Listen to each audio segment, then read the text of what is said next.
Hi, hello, how are you? And good morning, metalheads of the internet. Welcome to a brand new episode of the Metal Meltdown. Today we are talking about the latest studio album from Fulci entitled Duckface Killings. This is the fourth full-length studio album and the first released via 20-buck spin from this Italian death metal crew known for an obsession with Italian horror films and classic cinema, specifically with the works of Italian horror director and writer and producer Lucio Fulci. Their debut and sophomore albums, Opening the Gates to Hell and Tropical Sun, respectively, were heavily influenced by Gates of Hell and Zombie 2, also respectively. 2021's Exhumed Information drew a lot of influence from Voices from Beyond, released back in 1991. That album was also my introduction to Fulci. I loved its menacing, cold, and very ominous and bloodthirsty sound and atmosphere.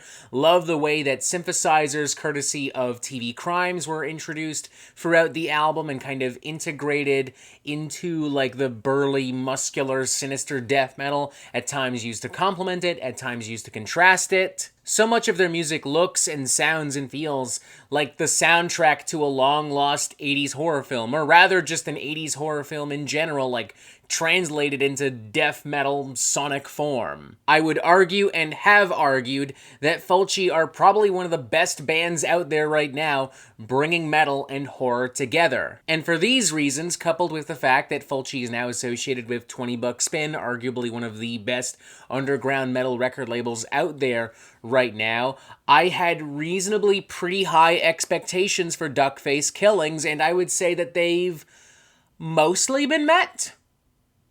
Yeah, mostly.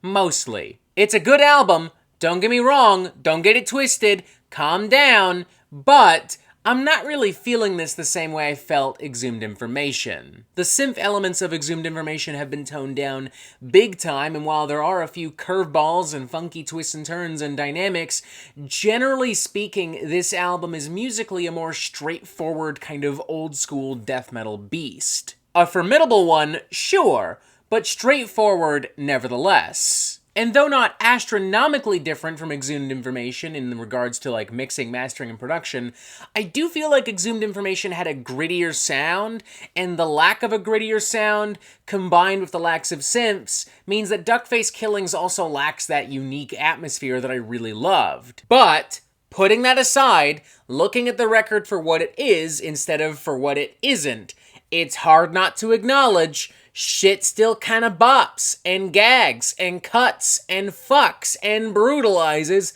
like a motherfucker, pulling direct influence from Lucio Fulci's The New York Ripper, one of his most depraved and reviled films. Duckface Killings, while less ambitious and atmospheric, still is pretty entertaining. You've got the opening cut, Vile Butchery, which is filled with battering beatdowns and sick, perverse, groovy barrages and churning progressions. Classic gory death metal vibes and tones galore here. Love its surprisingly doomy and cinematic climax as well, with these slower riffs and these more distorted rhythms and like noisy, staticky patches. It almost kind of feels like Autopsy in a way, but like a little bit more depraved. Then there's Fucked with a Broken Bottle, which initially has this more simplistic kind of brutal charge, akin to what I would expect from like early 90s Cannibal Corpse. It's basic but fun. After that though, and to the track's genuine credit, things do get a little bit more unique and dynamic. There's a great lead riff that just churns and grinds away.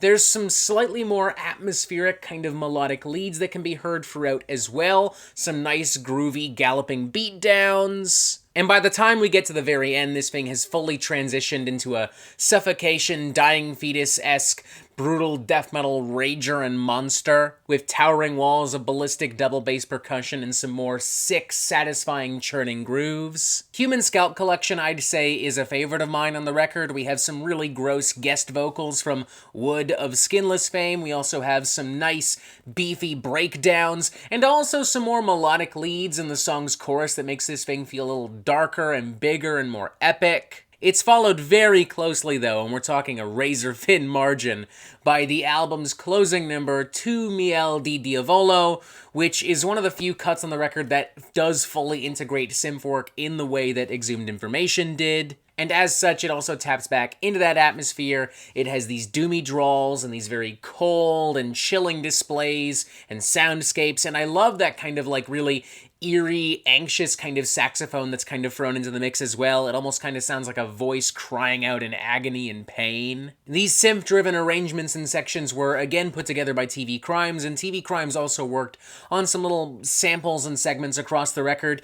Even if he's not given as much to do here as he was on Exhumed Information, I'm happy to see he's still around and still doing something, because this kind of stuff for me, I think this is where Fulci are at their best still. That said, though, I'm not a huge fan of one of TV Crimes' other contributions to the record, A Blade in the Dark. It's a pretty harmless little synth pop techno jingle of sorts. Like, it's fine. There's nothing like objectively wrong or terrible about it, but like it adds nothing to the record atmospherically or conceptually, and it doesn't even really work as a palate cleanser because it shows up so early in the album's track list. And honestly, even if we were to look at it as a standalone cut, it's just not very interesting or memorable. It would work fine as intro music for like the title screen of some like fucking indie slasher game, but that's kind of it. And then there's Knife, which is guaranteed to be the most divisive cut on the record, and maybe the most divisive cut on any death metal record in 2024 because of its inclusion of hip-hop, rap-style vocals courtesy of Lord Goat. I'm fine with the idea in theory, but in execution, I felt that this just totally derailed the natural momentum of the album. It doesn't help either that the track is really short. I mean, don't get me wrong, I didn't want it to go on for like 6 or 7 minutes, but it being as short as it is just ultimately kind of sells the idea of this being a completely unnecessary distraction for me, something that was added to pad the record out. I do like its very dark, spiteful, kind of Rage Against the Machine goes death metal kind of energy, but aside from that, not feeling it. Not one bit. Cool idea, not so cool execution. I'm feeling a semi-solid 3.5 out of 5 on this one. I wish TV Crimes was given more to do. I wish there was more synth stuff. And though I do like some of these more funky dynamics and ideas, I wish more had been done with those as well, like Knife, for instance. Like, there's so much more that could have been done there. Overall, though, it's still a strong record with strong moments, and I think that, you know, death metal maniacs are going to get a lot out of this. It's mean, it's brutal, it's sick and twisted and nasty as fuck when it needs to be. It's well made, well performed, well produced. It does still have a little bit of atmosphere to it, even if not as much as Exhumed Information. In the future, I'd like to see more synth stuff brought back into the forefront of the sound, combined with the death metal, obviously, duh. But I'd also like to see a bigger emphasis on some of these more melodic riffs and ideas and influences. Like, at times this record has kind of like a mellow death kind of underbite that I found pretty interesting. Like, I'd like to see more of that. That could easily be expanded upon into something really interesting and unique, I feel. But hey, we'll cross that bridge when we get there. That's realistically 2-3 years from now, if even that. For now, still a solid record. I still enjoyed it, even if I'm not, like, in love with it, even if I'm not loving it the way I did previous records. Solid 3.5 out of 5, semi-solid. I would say if you love death metal, you're probably going to love this record. If you love brutal, nasty shit, you're probably going to love this record. Check it out. Why not? It's fun. Warts and all, I enjoyed myself. And that is it for the Metal Meltdown. I am not an expert, nor do I claim to be. So what do you think? Do you like this record? Do you not like this record? And what do you want to hear from me next? And thank you for watching. Make sure you press subscribe right here so you get updates on the Metal Meltdown fucking immediately. Look, there's even more videos here. How the fuck do they keep getting there like that? How does that happen? How does that work? And as always, you have yourself a fantastic fucking day.